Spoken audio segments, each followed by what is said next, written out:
नमो अरहन्ताणं नमो अरहन्ताणं नमो अरहन्ताणं। हृदय परिवर्तन के 3 सूत्रों की व्याख्या। एकाग्रता, समता और जागरूकता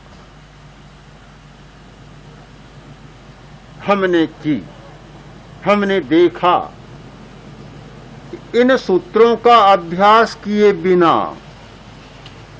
ये स्थितियां निर्मित नहीं होती। जागरूकता का विकास एक क्षण में ही नहीं हो जाता। जागरूकता कोई आकाश से छू नहीं जाती, टपक नहीं जाती, अभ्यास करना होता है।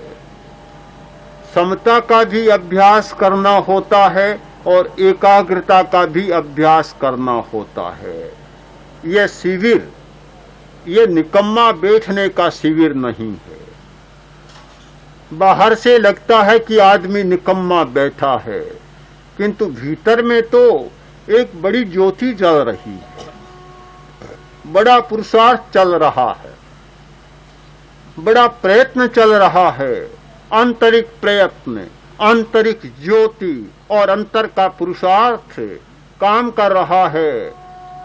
अभ्यास करते करते समता जाग जाती है, जागरूकता बढ़ जाती है, एकाग्रता बढ़ जाती है।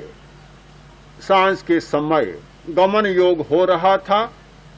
बाहर से भाई आए हुए थे। उन्होंने कहा ये सब लोग भोजन पचाने के लिए चल रहे हैं, घूम रहे हैं।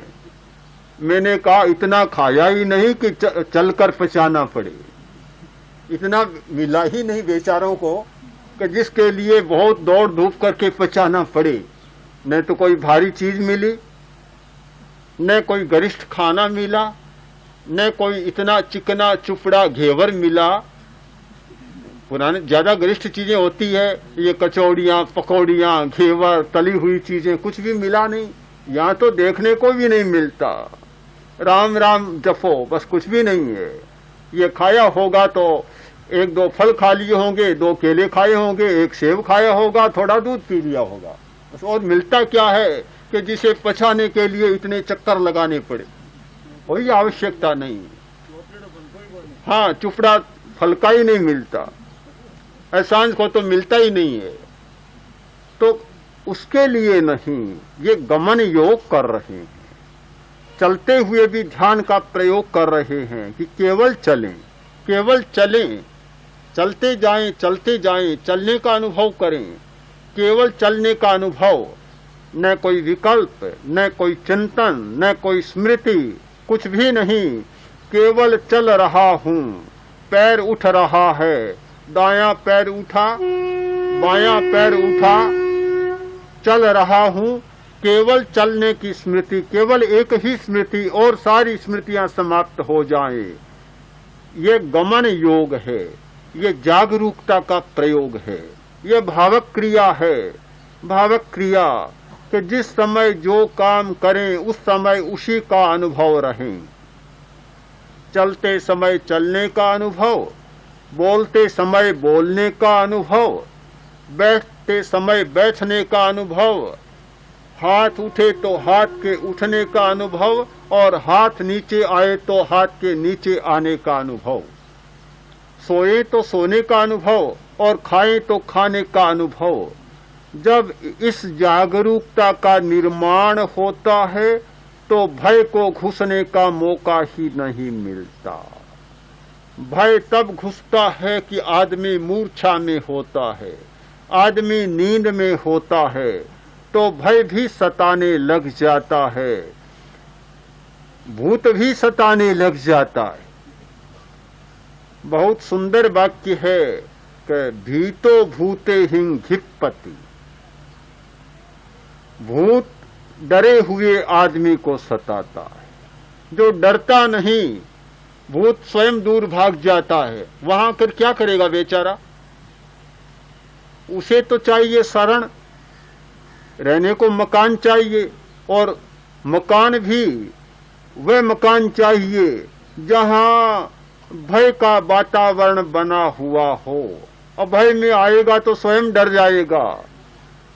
भीतो भूते हिंग धिप्पति, भीत आदमी, डरा हुआ आदमी भूतों के द्वारा पकड़ा जाता है। अभीत आदमी कभी भूतों के द्वारा नहीं पकड़ा जाता। तो हमारी अमूर्छा, हमारी जागरूकता जैसे जैसे बढ़ती है, हम अपनी हर क्रिया के प्रति सावधान होते हैं, विचार के प्रति जागरूक, वाणी के प्रति जागरूक, शरीर के क्रिया के प्रति जागरूक। जब तीनों कर्मों के प्रति जागरूक बन जाते हैं तो फिर कोई भी बुरा विचार सहजतया नहीं घुस पाएगा। जैसे ही कोई बुरी विचार की तरंग उठनी शुरू होगी, पता लग जाएगा। पता लगा, मालिक जागा और चोर भागा, फिर नहीं टिक पाएगा, समाप्त। जैसे ही कोई क्रोध का विचार, अहंकार का विचार आया और आप जाग गए उस विचार के प्रति, अपने आप तरंग वहीं शांत हो जाएगी। हम वाणी के प्रति जागरूक बने, फिर मुंह से कोई बुरा शब्द नहीं निकल पाएगा, गाली नहीं निकल पाएगी, और जो बात नहीं कहनी है वह शब्द भी नहीं निकल पाएगा। वहीं अपने आप संयम हो पाएगा। हम अपने शरीर के प्रति जागरूक बन गए, क्रिया के प्रति जागरूक बन गए, फिर कोई भी कदम ऐसा नहीं उठेगा कि जो अन्यायपूर्ण हो सके। हाथ का उपयोग है, बहुत उपयोग है, पर हाथ का उपयोग चांटा जड़ने में भी होता है। हाथ का उपयोग धक्का मुक्की करने में भी होता है, पैर का उपयोग भी मारने में होता है, सबका होता है। किंतु जब हम अपने शरीर के प्रति जागरूक बन गए तो फिर ये सारे उपयोग समाप्त हो जाते हैं। केवल जो होना चाहिए वही शेष रहता है। तो हृदय परिवर्तन के लिए यदि वास्तव में हम चाहते हैं, हमारी निष्ठा है, अहिंसा का विकास चाहते हैं, तो निश्चित ही हमें अभ्यास करना होगा। अभ्यास के बिना न जागरूकता बढ़ेगी, न समता की चेतना जागेगी और न एकाग्रता बढ़ेगी। आज इसीलिए धर्म प्रभावहीन बन गया कि कोरा सिद्धांत रह गया, प्रयोग छूट गया, अनुभव छूट गया, कोरा तर्क रह गया, अनुभव समाप्त हो गया। धर्म को फिर से तेजस्वी बनाने के लिए, धर्म को फिर से शक्तिशाली और उपयोगी बनाने के लिए आज बहुत जरूरी है कि सिद्धांत और प्रयोग दोनों का योग करें। सिद्धांत और अभ्यास दोनों का मेल बिठाएं, संगति बिठाएं। मैं विश्वास करता हूं कि ऐसा हुआ तो यह धर्म फिर तेजस्वी बनेगा और इस काम में यह प्रेक्षा ध्यान का प्रयोग हमारे लिए बहुत उपयोगी बन सके।